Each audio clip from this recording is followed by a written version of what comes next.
Well, I hope this first Liberation Day, as coined by President Trump, finds you well. Just in the last hour, the president unveiled his new reciprocal tariffs at the White House. The theme for the day, Make America Wealthy Again. What will this mean for the U.S. consumer and for the U.S. economy? We'll hear now to share more is Congressman and Dr. Greg Murphy, a member of the House Ways and Means Committee, the House Veterans Affairs Committee, as well as the House Administration Committee. He represents the 3rd Congressional District of North Carolina. Congressman Murphy, welcome back to the program. Great to see you. Nice to see you. Thank you, Tony. So I want to get your thoughts on the president's new reciprocal tariffs on this first Liberation Day. Yeah, Tony, I think we have to step back and kind of say why. Why is this all occurring? Because I think, truth be told, I don't know that message has gone out very well. So if you look at what's happened with trade in the United States, the Biden administration did absolutely nothing over the last 4 years in American trade. And what President Trump has realized, sadly enough, we haven't had any action upon this, is that we've been treated very, very poorly by a lot of our trade partners, such that we have such a massive trade deficit. And so look at some of these countries, India, some of the other Southeast Asia countries that also put huge tariffs on American goods. He's literally trying to level the playing field. And if you look at what China's doing to us also, so much tariff, we're not allowed to put American products in their markets. So why are they allowed to really flood our markets? It's trying to rebuild what's happened in America, the fact of the fall of manufacturing and so many other industries in the United States. This is what the aim is. The methods are difficult. Sometimes I'll be ready to admit, but this is what the president is aiming to do. Also to try to onshore, nearshore, really, so much of our pharmaceutical industry that really is critical for the nation's medicines. Dr. Murphy, if I could use an analogy here, sometimes when you take that medicine, it doesn't necessarily taste well at first, but if you want to get better, you got to take it. I think that's a very good analogy, Tony. And sadly enough, as with a lot of the other things that the administration is doing, as far as, hiring freezes, as far as trying to cut things back, the nation really is very close to financial peril, where we're going to face a sovereign debt crisis. We're trying to do things to prevent problems in the future. And as you noted with the medicine, it's kind of difficult at times, really at the beginning, but we're really trying to solve a huge problem. I wish we messaged better on that. But hopefully moving forward, America really understands not only the end to what this is or why the methods are being done. I mean, this has been going on for years, this trade imbalance, where essentially what it means is that we're giving money to other countries because we're buying their cheaper products. They're not buying our products. In fact, many of them shut the door to our products, which means when we don't produce products, we don't create jobs and we don't have good paying jobs. So this is about creating jobs. It's about bringing more manufacturing back home. In the end, it's about a stronger, more resilient economy, is it not?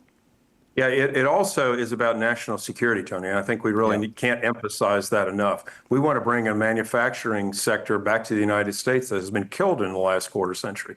But we also want to make sure that this nation is secure, that we're able to produce products at home that are important for our national defense, be they pharmaceuticals, be they agricultural products, be they manufacturing items that are critical for this nation's survival. So this is also a big picture of what we're trying to do moving forward with some of these tariffs. And that's not a hypothetical. Did we not see that as an issue back during COVID? Yeah, absolutely. Especially, we look at our medicines. There was a point, really, if China decided they'd cut off our medicines, we had 2 months of critical medicines. Truth be told, as someone who now, because of some surgery last year, has to take medicines on a daily basis, I think this is critical more than anything. I understand its importance more than anything to make sure that we have survival for patients in the United States. So let's talk practical implications here. We talked big picture. What does this mean for our country? What does it mean for national defense? What does it mean for our economy going forward? But how is this going to impact the average American family? Yeah, and I think that's a critical item to say. How is this going to impact? What's it going to do to somebody's daily lives? The whole purpose of these tariffs, people have talked about, well, there'll be a revenue generator for our debt. I don't want them to be. I want them to be a zero revenue generator. That means we're able to actually tell countries that, or get countries to act in an interest that is interest for both countries. We get our goods there, and they can get our goods here without tariffs. So we'd love to really get to a point where these tariffs are not needed. How does it happen to the average person? There may be a short-term rise in some prices until manufacturing here in the United States can kick up. Hopefully it's not. Hopefully these countries understand. We've seen pressure. We've seen things change in Mexico. We've seen things change in India. We've seen things change in Vietnam since the president has introduced the whole tariff idea. We want countries really to act well so we don't have to have any of this, so there is no effect on the United States. So I want to talk about China for a moment, Dr. Murphy, because you're a member of the Taiwan caucus. You track what's happening there very closely. Do you think that China is going to adjust their trade relationship with us? I think they will. They're going to talk a good talk. But if you look at what happened with President Reagan in the Soviet Union, how he was able to literally tear the wall down, how that happened in a bellicose time when the Soviet Union was really trying to be the world power over the United States, is he got at their economy. But the same thing's happening with China. China has now tried to have a one world policy where they're taking over the world. But if you look at what China's economy is, they only have about a 30% domestic production, or rather domestic consumption. If we're able to get back at that, where we're not taking in all their goods all the time, it really hinders the ability for China to push forth communism across the world. And I think this is all, again, part of national security as we're trying to beat back the Chinese influence. Malinfluence really is what's happening worldwide. And should not human rights be a part of that calculation? We look at what they're doing to religious minorities. And as you said, they're exporting a lot of their totalitarian tactics and even their technology that other repressive governments are using. Sure. And to your point, what they've done to the Uyghurs, forced organ harvesting, so many of these horrible, horrible things that they're doing really to their own people. What would the world look like if they ruled the world? So again, this is all part of a big policy to get American manufacturing back up, but it's also a part of national security and international policy. As you, I want to dwell here for just a moment on China and Taiwan. The State Department sanctioned 6 Beijing and Hong Kong authorities responsible for abuses in Hong Kong this past week. What are some of the ways you would like to see the Trump administration being more aggressive in countering the Chinese Communist Party's reach and influence beyond just the trade issue?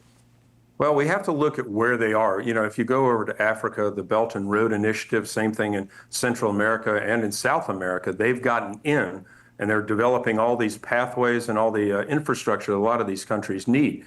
But what they're really trying to do is make sure that the Chinese influence is there to stay. We saw what President Trump did with the Panama Canal. You have to carry a big stick. The last administration had not a big stick, but a big whimper, is what the rest of the world saw from the United States. So, Trump can be very tough at times, and sometimes people don't like that. But I think that attitude really brings people to stand up and say, okay, we actually have to deal with a strong United States. It's difficult at times. Sometimes the methods don't give you all the touchy-feeliness that some countries want and some liberals across the nation want. But this is really firm policy. So many of the countries of the world don't understand, or don't really respect, rather, policies were put forth by the Biden administration. The tenor of the Biden administration were seen as too tough, too mean. But this is how the world stands up and understands that we mean business. Well, when you look at the Belt and Road Initiative of the Chinese Communist Party, that's a predatory. They're not helping these other countries. They want the rare earth minerals. They're looking to benefit themselves, not these countries. Yeah, look at what's happened in Ukraine. I mean, the president offered Zelensky a very good option to get out of this war where, millions of individuals are dying, and it's just totally unnecessarily. It's to say, look, we'll put American influence there. We want something for it. And maybe that pushes Russia and gives Putin another chance to think about what he's doing. But this is all a very, very good policy move for international world peace. Agreed. Dr. Greg Murphy, always great to see you. Thanks so much for joining us on Washington Watch today. Great. Have a great day.